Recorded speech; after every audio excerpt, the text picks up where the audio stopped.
What's up, YouTube? Hey, I just recently purchased 2019 Maverick Trail 1000 DPS. I figured I'd do a little walkthrough on a winch install. I also installed some ox beam lights in the front, the sport roof as well. Didn't really see a whole lot of instructional videos on the winch, so I figured I'd give you a brief rundown on how I did it. Anyway, when you start this winch install, you're going to come down here. You're going to remove these three bolts, these two bolts right here. You're going to have a couple over here on the side of the frame. Bear with me. I'll see if I can get down in here. You're going to have them. They're going to be right up in here, as you can see. And then you're going to have two down at the bottom. Now, I heard a lot of reviews. The people that did talk about it say that they had a lot of issues with getting those out. I personally didn't. Maybe it's something that they've changed. I don't know. After you get those out, I opted for the Can-Am 4500 synthetic winch, which bolts directly to it. You just basically bolt it back up, bolt it to the mounting bracket that comes with the Maverick Trail, and basically bolt it back into place. Once I got everything bolted back into place, I started with the wiring. As you can see down here, there is a boot that comes out right here. There's a wire tie on there. Once you snip that boot, you can fish your wires up through. They come out underneath the dash. I'll show you where that comes out in a minute. I ran my wires right here up along the frame and then up into the boot, and it seems to work pretty good. You just keep it tucked along that beam right through there, and it should be good to go. From there, the wires come up. It's kind of hard to see because it's pretty messy down here, but you'll be able to see where they come up through. And if you opt for the Can-Am winch, you have to get an additional wiring harness that comes with it. It's pretty much plug and play. One thing that I do like is right here underneath the dash, you can see that there is I guess you could call it a charging block, where all your accessories and everything run to, so you don't really have to run everything back to the battery. That's where my lights are tied into as well. You can't really see it because of the harness, but there's actually an accessory post on there that makes things a little easier. You can connect all your accessories to that. You don't have to run them all the way back to the battery, which is underneath the seat. Like I said, once you buy the harness, it's pretty much plug and play. Now, one of the things that I ran into is I was looking for, with the accessory that came with it, with the wiring harness, I kept looking for the accessory. It told you to plug in, to the accessory harness, blah blah blah blah blah. Well, that is actually these. There's a spare one, but then there's also one that plugs in somewhere. I can't find it, but there's two of them. Oh, right here it is. It's this. This comes with the factory harness that you plug into. Well, when you're looking for that, this is actually a sheath. You can take that off. This little white piece right here, it slides right off, and then it goes right to that. Plugs right in, and then it runs up. You put your dash switch in, plugs right in.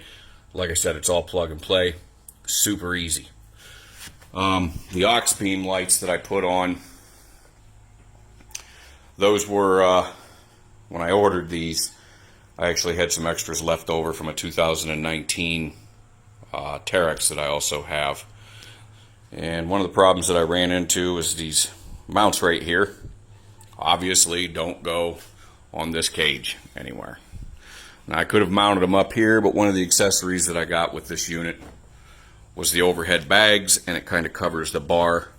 So I ended up having to mount them right here. I'm not really sure how I feel about it, but I mean, it is what it is. Now, I got the switch and the wiring harness from McTuning. The switch is pretty cool. It's actually a Squatch Lights. It's not an exact match for the color of the, I don't know if you can see it, for the color of the rest of the panel switches, but it works pretty good for the most part. These lights are relatively cheap, I think like 20 bucks, and they're extremely bright. The wiring harness is 10 and the switch is 10. That's pretty much plug and play as well. With those, I basically just ran the wires up through here, and if you can see right here,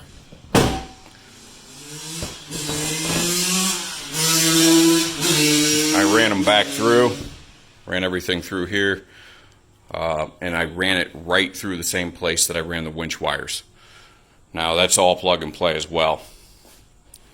It's pretty self-explanatory. What I like about this with Can-Am is these little accessory covers, they just pop right out. It's not like the Kawasaki Terex where you actually have to take a razor blade and cut them out. They just pop right out. This is my first Can-Am. I also purchased a sport roof with it. One of the things, just so you guys know, the sport roof, if you order this, you have to get a threaded insert rivet gun. Because you got 2 threaded inserts that's going to go in behind here. I've never had one of those, so I actually purchased one, and I got it from Walmart. The one that I got right here is this. It's pretty good because you can basically, before you use the threaded inserts, it actually comes with the kit.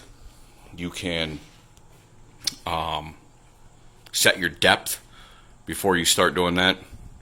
I didn't really see much of a need. I ended up putting it on today because it actually came in the mail today.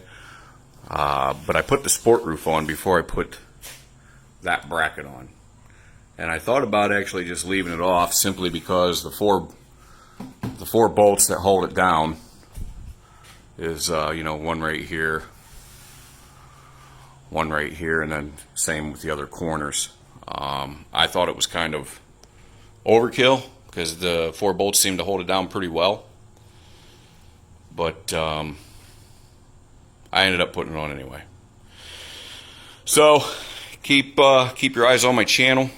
I'll be putting on some more accessories. I haven't had a chance to take it down to my property yet. I got 30 acres down in southern Ohio, right down by Ohio Power, so I'll be doing some riding down there, putting some miles on it, see how it ends up coming out, and give you my opinions.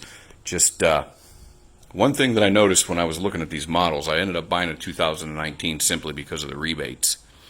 But one thing that I noticed on the 2020 models, even with the DPS units, they no longer come with these LED trim lights right here, which I like.